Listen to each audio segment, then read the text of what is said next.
லூக்கா 7ஆம் அதிகாரத்தில் இயேசு கப்பர்நகும் என்ற ஒரு ஊருக்கு போகிறார்.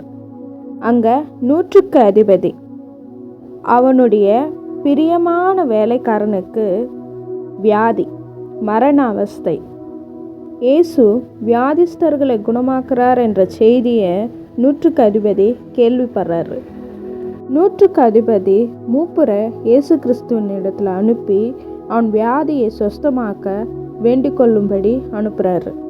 அவங்களும் இயேசு கிறிஸ்துவின் இடத்துக்கு போய், ஆண்டவரே, நீங்கள் நன்மை செய்வதற்கு இவன் தயவு பெற்றிருக்கிறான், நம்முடைய ஜனத்தை இவன் நேசிக்கிறான், நமக்கு ஒரு ஆலயத்தையும் கட்டி கொடுத்துருக்கிறான், நீங்கள் வந்து அவனை சுஸ்தமாக்க வேணும்னு சொல்லி கருத்தாய் வேண்டிக்கிறாங்க.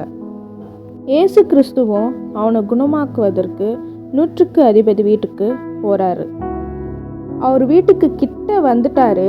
அப்போ 100க்கு அதிபதி தன் சிநேகிதரை அனுப்பி, ஆண்டவரே, என் வீட்டு வாசலுக்குள்ளே வரத்துக்கு எனக்கு தகுதி இல்லை, நானும் உங்களை பார்க்குறதுக்கு தகுதியாக நான் எண்ணப்படலை அப்படின்னு சொல்லி நீங்கள் ஒரு வார்த்தை மாத்திரம் சொல்லுங்கள், என் வேலைக்காரன் சொஸ்தமாவான்ட்டு சொல்கிறாரு.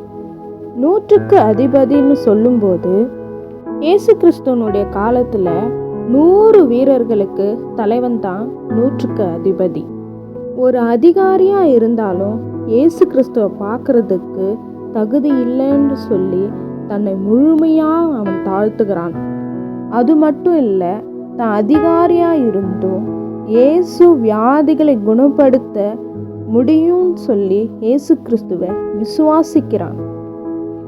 இயேசுவே 100க்கு அதிபதியினுடைய விசுவாசத்தை பார்த்து சாட்சி கொடுக்குறாரு. இஸ்ரவேலருக்குள்ளும் இப்படிப்பட்ட ஒரு விசுவாசத்தை நான் பார்க்கலப்பான்னு சொல்லி ஆச்சரியப்பட்டு தமக்கு பின்னாடி வர்றவங்களை பார்த்து அவர் சொல்கிறாரு. 100க்கு அதிபதி தன்னை தாழ்த்தினது மட்டுமல்ல, அவர் ஒரு வார்த்தை சொன்னால் அது நடக்கும்னு இயேசு கிறிஸ்துவை நம்பினான். அவங்க பார்க்கும்போது அந்த வேலைக்காரன் சொஸ்தமாக இருந்தான். ஆமேன்.